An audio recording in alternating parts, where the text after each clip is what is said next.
All life could be extinguished by a gamma ray burst, according to scientists.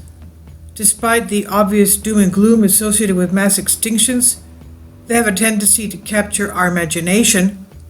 After all, the sudden demise of the dinosaurs, presumably due to an asteroid strike, is quite an enthralling story. But not all mass extinctions are quite as dramatic, and not all have an easily identified culprit. The Ordovician extinction, one of the big five in Earth history, occurred around 450 million years ago, when the population of marine species plummeted. Evidence suggests that this occurred during an ice age, and a gamma ray burst is one of the several possible mechanisms that may have triggered this extinction event. Gamma ray bursts, or GRBs for short, are the brightest electromagnetic blasts known to occur in the universe, and they can originate from the collapse of the most massive types of stars or from the collision of two neutron stars. Supernova are stellar explosions that also can send harmful radiation hurtling towards our Earth. Both gamma ray bursts and supernova are usually observed in distant galaxies, but can pose a threat if they occur closer to home, where they can strip the Earth's upper atmosphere of its protective ozone layer, leaving life exposed to harmful ultraviolet radiation from our sun. A new paper titled Ground-Level Ozone Following Astrophysical Ionizing Radiation Events, an Additional Biological Hazard, published in the journal Astrobiology, took a look at the ramifications of a nearby GRB supernova and the effects on life. And the research was funded by the Exobiology and Evolutionary Biology element of NASA's astrobiology program. Finally, support my Patreon account. The daily posts are 5 videos daily, and they are totally different from what I have on my YouTube channel. Thank you so much for your support and that you find all my content so interesting. You'll find the Patreon account details in the description box below. So they studied gamma ray bursts, supernova effects on our life. Less ozone there, more ozone here. Normally, the ozone layer in the upper atmosphere shields our Earth's surface from harmful ultraviolet light, but a gamma ray burst, GRB, or supernova would quickly eviscerate that layer. As the ultraviolet rays penetrate the planet's surface, they would break apart oxygen molecules and ground-level ozone would form, according to Washburn University astrophysicist Brian Thomas. We see this kind of ozone on hot, polluted days when smog alerts warn us to stay indoors for health reasons. But would a ground-level ozone created after a GRB, gamma ray burst, pose a long-term biological threat? Thomas and his colleagues, Byron Gorak, investigated the severity of this ground-level ozone and its potential effects on life using an atmospheric model to simulate a particular case of a GRB occurring over the South Pole. Thomas explains, a GRB could happen over any latitude or time, but we chose the South Pole mainly to look at a very high depletion case. When the radiation enters the atmosphere over a pole, the depletion is concentrated there instead of spread around the globe. And here we have the NASA image, the ozone layer in the stratosphere. That's the bottom right, bottom blue light bow, stratospheric ozone layer. The plane flies under it, 0 to 10 miles. Surface level ozone, smog.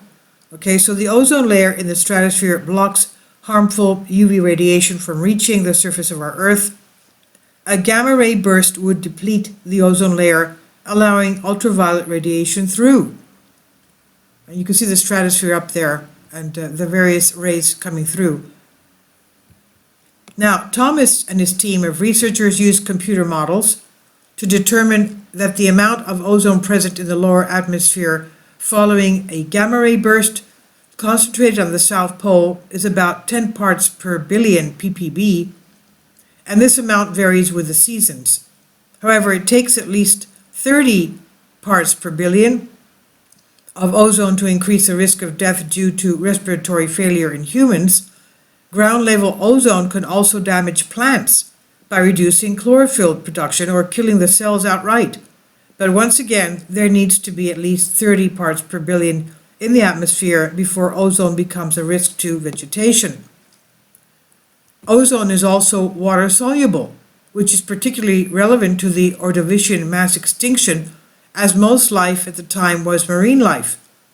If all of the 10 parts per billion of ozone generated by GRB became dissolved in the oceans, it would still only have a very minor impact, if any, on some bacteria and fish larvae, and would not have played a part in the Ordovician mass extinction.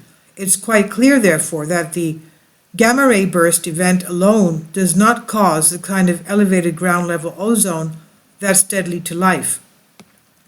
However, this negative result is still vital to understanding what would or would not happen to Earth's atmosphere and its inhabitants following the energy from a gamma ray burst or a supernova reaching our planet.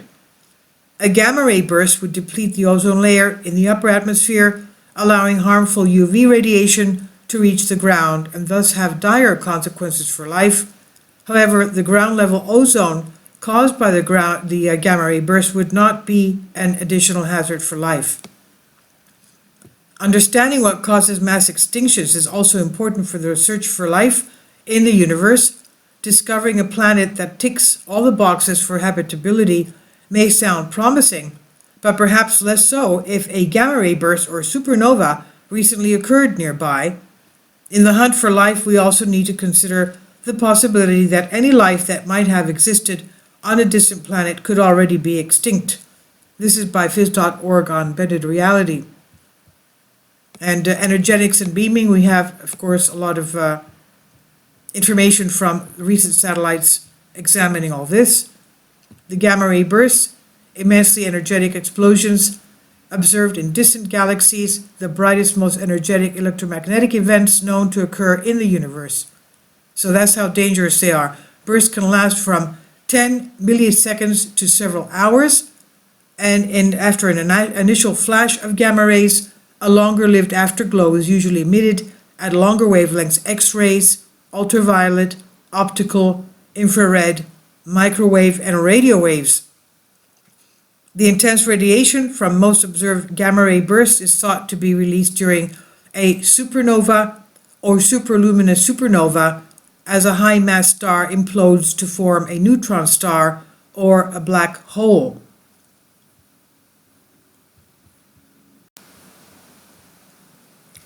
Now, the sources of most gamma ray bursts are billions of light years away from our Earth, implying that the explosions are both extremely energetic. A typical burst releases as much energy in a few seconds as the sun will in its entire 10 billion year lifetime, so you can imagine how strong they are, and extremely rare, a few per galaxy per million years. All observed gamma ray bursts have originated from outside our Milky Way galaxy, although a related class of phenomena, the soft gamma ray repeater flares, are associated with magnetars within the Milky Way. A magnetar is a type of neutron star believed to have an extremely powerful magnetic field.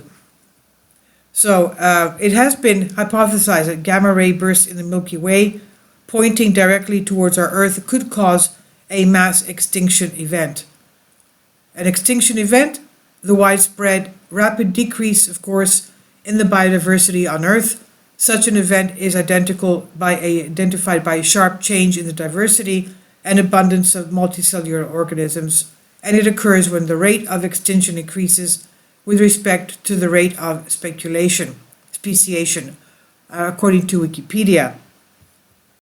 And as I stated in one of my previous videos yesterday, gamma ray bursts were first detected in 1967 by the Vela satellites, which had been designed to detect covert nuclear weapons tests, and this was declassified, published in 1973. Following their discovery, hundreds of theoretical models were proposed to explain these bursts, such as collisions between comets and even neutron stars. Little information was available to verify these models until 1997, detection of the first X-ray and optical afterglows and direct measurements of their redshifts. Redshift is the increased wavelength and corresponding decrease in the frequency of photon energy of the electromagnetic radiation, using optical spectroscopy, thus their distances and energy outputs. And these discoveries, subsequent studies of the galaxies and supernova associated with these bursts, clarified the distance of the luminosity of them, definitively placing them in distant galaxies. So these gamma ray bursts are basically recently discovered by accident, because they were discovered by the Vela satellites that were sent up there to detect covert nuclear weapons tests, according to Wikipedia. Please leave your comments, and thank you for your support.